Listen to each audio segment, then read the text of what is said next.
pagi dan selamat menyaksikan kami dari kelompok Universitas Cyber Asia SI 203 mempersembahkan. Selamat pagi dan semangat pagi bersama dengan saya Gilang dari SI 203 Universitas Cyber Asia. Pada kesempatan kali ini kami dari kelompok 4 Universitas Cyber Asia dalam mata pelajaran analisa proses bisnis, kami akan menganalisa perusahaan Mixu yang terkenal secara internasional dan global. Kenapa Mixu bisa berkembang begitu cepat dalam waktu singkat di Indonesia, dan apa sih yang membuat Mixu itu bisa melaju pesat? Apa sih hal-hal yang menarik yang ada di dalam Mixu? Bagaimana proses alur dari kita membeli sampai kita menerima barang, serta manajemen yang ada di perusahaan Mixu, manajemen yang berjalan maksud saya ya. Selain itu, apa strategi Mixu dalam menghadapi atau mengembangkan bisnis perusahaan ini untuk kedepannya. Pada kesempatan kali ini saya akan menerangkan, menjelaskan sejarah berdirinya Mixu dan profil perusahaan dari Mixu NT. Kita tahu Mixu adalah salah satu perusahaan yang bekerja di bidang makanan dan minuman. Mixu mengambil tema berupa es krim dan teh, di mana kita tahu rakyat Indonesia yang tinggal di negara yang beriklim tropis ini sangat menyukai es dan minuman-minuman yang manis. Kisah Mixu ini diawali pada tahun 1997 saat Yu Zhongzhao masih kuliah dan dia bekerja sebagai karyawan di tempat es serut. Dan setelah selesai kuliah, beliau mempunyai pemikiran untuk mendirikan kedai esnya sendiri di kampung halaman. Dia mendirikan kedai tersebut dengan modal dari neneknya. Tapi dengan berjalannya waktu, kedai tersebut bangkrut dikarenakan sedikitnya pembeli yang membeli es tersebut di saat musim dingin. Karena kita tahu di saat musim dingin kita tidak akan membeli atau meminum minuman yang dingin. Maka bisnis yang didirikan oleh beliau itu bangkrut. Akan tetapi beliau itu tidak menyerah dan berputus asa. Pada tahun 2006 muncullah es krim dengan corong yang berbentuk seperti piala olimpiade, karena di saat itu di tahun tersebut berdekatan dengan olimpiade yang berjalan di negara sana, di Cina. Di sini beliau melihat peluang bisnis, melihat suatu terobosan baru yang membuat beliau berpikir, menganalisa, dan mencari solusi untuk menemukan hal baru di dalam bisnisnya tersebut. Beliau menganalisa dan melakukan perhitungan. Di saat dia melihat hal yang baru itu, beliau mendapatkan ide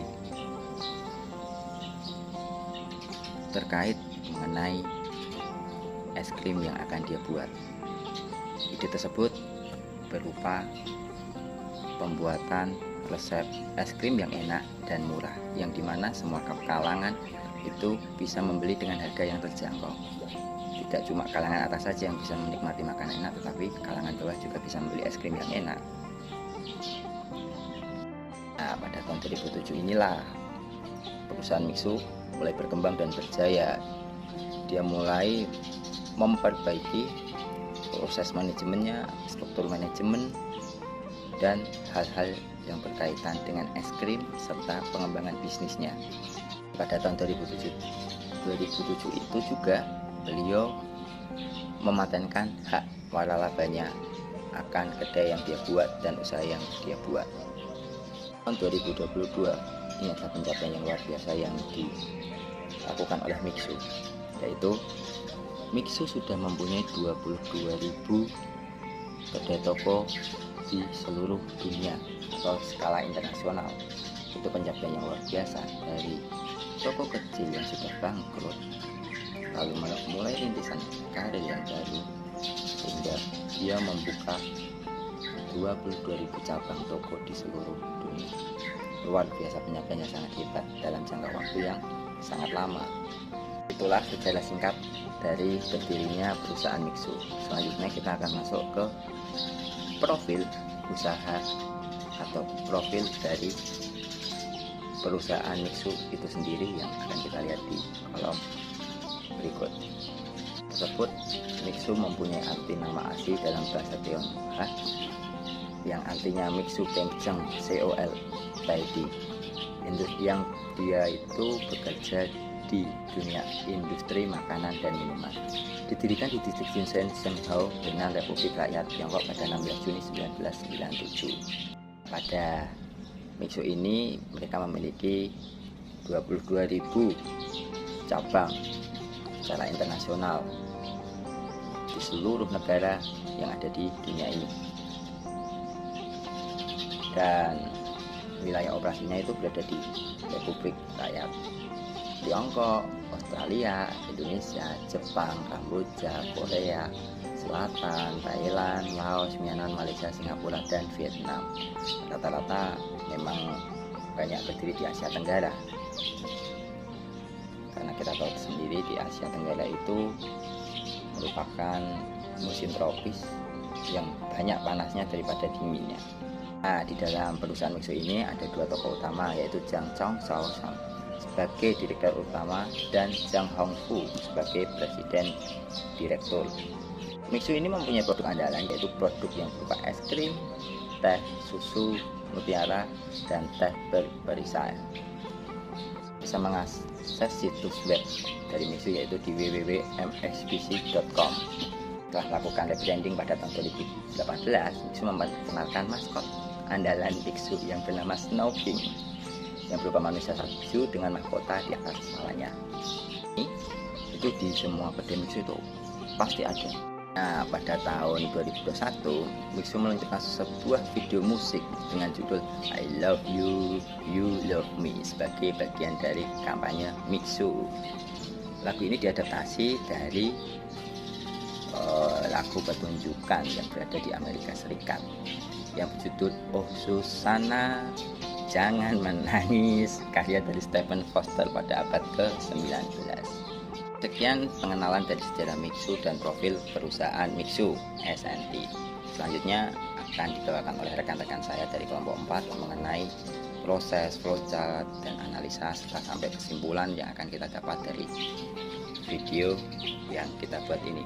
Selamat menonton dan selamat menyaksikan. Sebelum kita masuk ke materi yang akan dibawakan oleh teman saya, kita nikmati dulu lagu dari Mixu ini.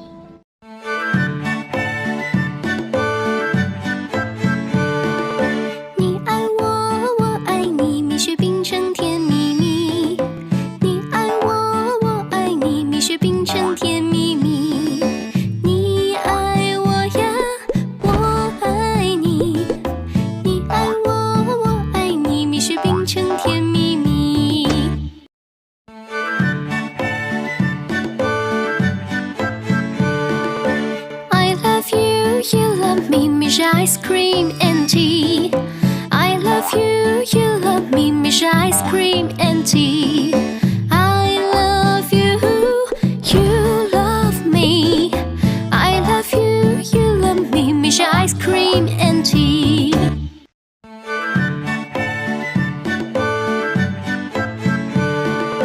你爱我，我爱你，蜜雪冰城甜蜜蜜。你爱我，我爱你，蜜雪冰城甜蜜蜜。你爱我呀，我爱你。你爱我，我爱你，蜜雪冰城甜蜜蜜。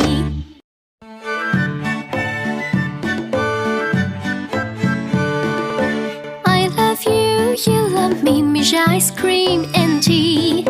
I love you, you love me, 蜜是 ice cream and tea. I love you, you love me. I ice cream and tea.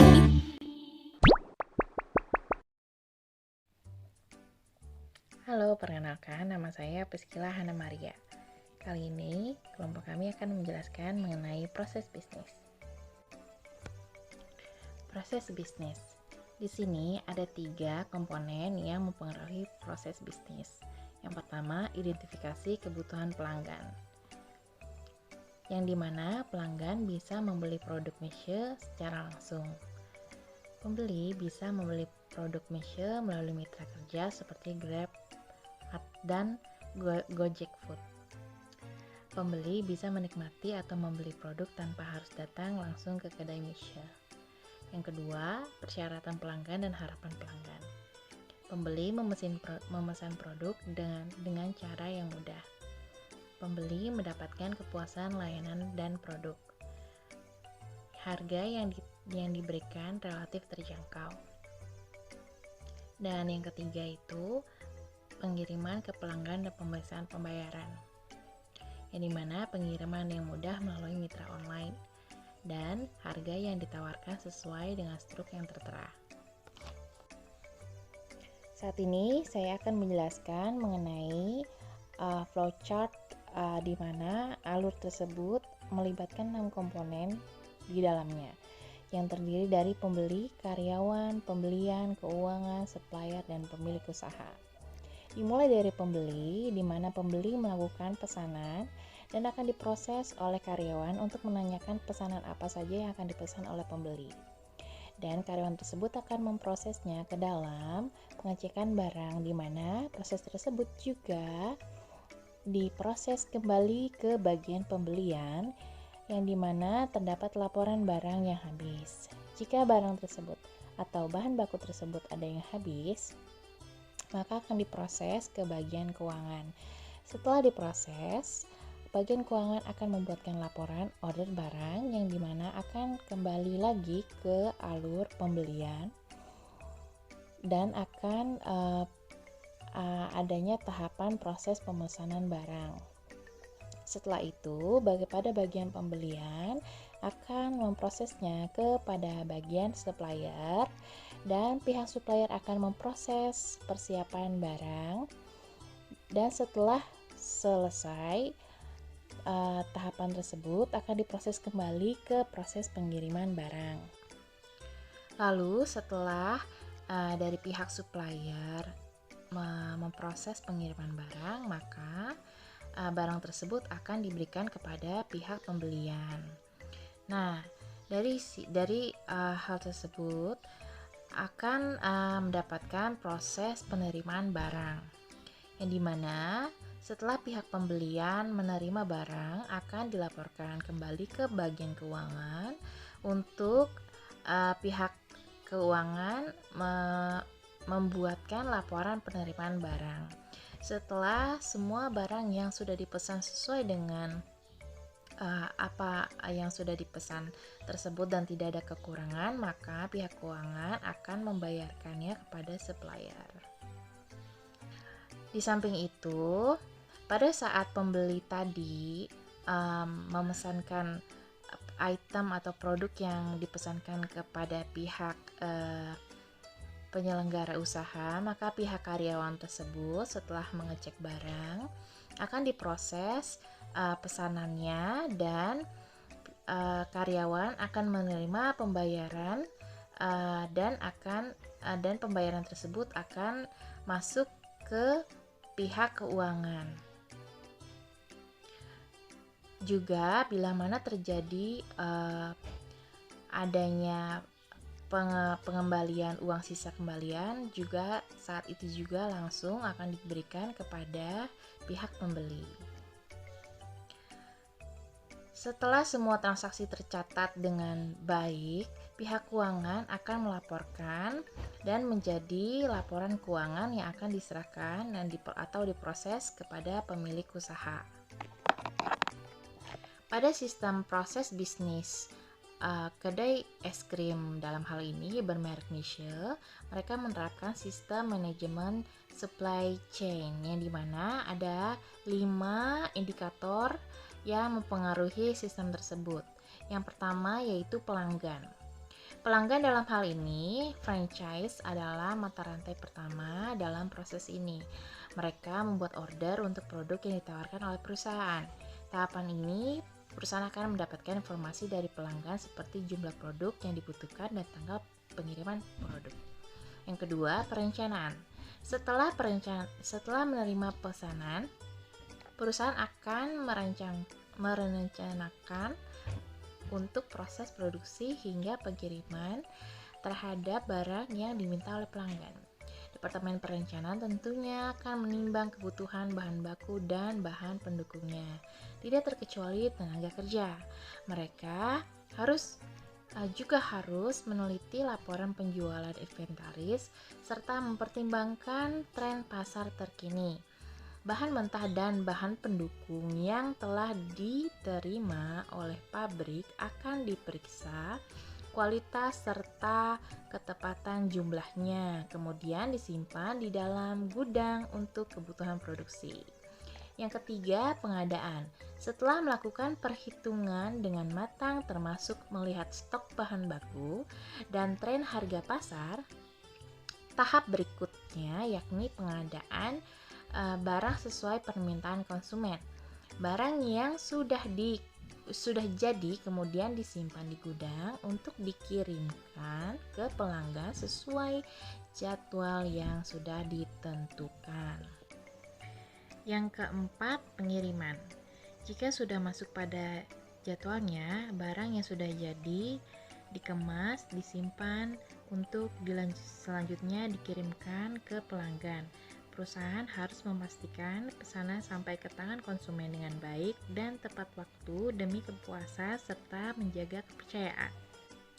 Dan yang terakhir, pengembalian pesanan. Pengembalian pesanan bisa terjadi saat konsumen mengajukan pengembalian karena adanya kerusakan, kekeliruan, atau keterlambatan. Tahapan SCM ini meliputi beberapa kegiatan seperti pemeriksaan kondisi produk, otorisasi pengembalian, penggantian produk, pengembalian uang, dan penjadwalan pengiriman ulang.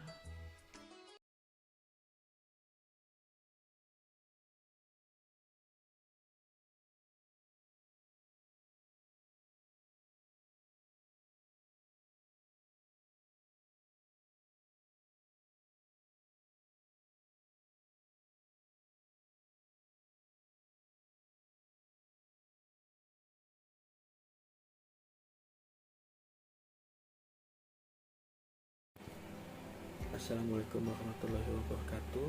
Perkenalkan, nama saya Indra Sugiana. Saya mahasiswa di Universitas Cyber Asia kelas SI 203. Evaluasi proses bisnis menggunakan SWOT. Yang pertama, strength. Harga terjangkau, banyak varian rasa, bahan baku berkualitas, memiliki gudang penyimpanan bahan baku tersendiri, menjual produk yang berbeda dari perusahaan lain. Yang kedua, weakness. Produk berupa mana harus dikonsumsi segera, tidak bisa menjaga cita rasa, tiap store memiliki rasa yang berbeda, strategi marketing yang kurang. Opportunity. Kerjasama sebagai pihak atau kolaborasi, mengikuti event atau pameran, mengikuti tingkat daya beli konsumen, survei kepuasan. Yang keempat, trade. Perusahaan lain melakukan prosesi lebih baik, perusahaan lain memberikan promo atau diskon yang menarik, kualitas pelayanan yang lebih baik. Kesimpulan. 1. Popularitas produk. Jika Mixu memiliki popularitas yang tinggi dan permintaan yang kuat di pasar, Berjualan mixu dapat menjadi peluang bisnis yang menguntungkan. 2. Persaingan pasar. Penting untuk mempertimbangkan tingkat persaingan di pasar. Jika pasar sudah jenuh dengan produk sejenis atau sudah ada merek yang kuat, akan ada tantangan dalam memasarkan dan menjual mixu. 3. Segmen pasar. Identifikasi segmen pasar yang tepat untuk mixu. Apakah produk ini lebih cocok untuk anak-anak, remaja, atau orang dewasa? Memahami target pasar akan membantu dalam memasarkan dan menjual yang lebih efektif. 4. Strategi pemasaran. Perlu dirancang strategi pemasaran yang efektif untuk mempromosikan mixu. Ini mungkin termasuk pemasaran melalui saluran online, sosial media, iklan, dan kerjasama dengan toko atau distributor. 5. Kualitas dan keamanan. Pastikan produk mixu memiliki kualitas yang lebih baik dan aman untuk dikonsumsi. Kepercayaan konsumen terhadap produk lain dan merek yang sangat penting untuk membangun berbasis pelanggan yang loyal. 6. Ketersediaan produk. Pastikan ada pasokan yang memadai untuk memenuhi permintaan pelanggan. Jaga ketersediaan produk agar tidak kehabisan stok dan mengakibatkan kekecewaan pelanggan. 7. Umpan balik pelanggan. Selalu dengarkan umpan balik dari pelanggan. Perhatikan kebutuhan, preferensi, dan masukan pelanggan untuk terus meningkatkan kualitas produk dan layanan. Yang terakhir, ke-8, pengelolaan keuangan. Kelola bisnis yang baik dari segi keuangan, termasuk perhitungan biaya produksi, harga jual yang tepat, dan pengeluaran operasional yang efisien.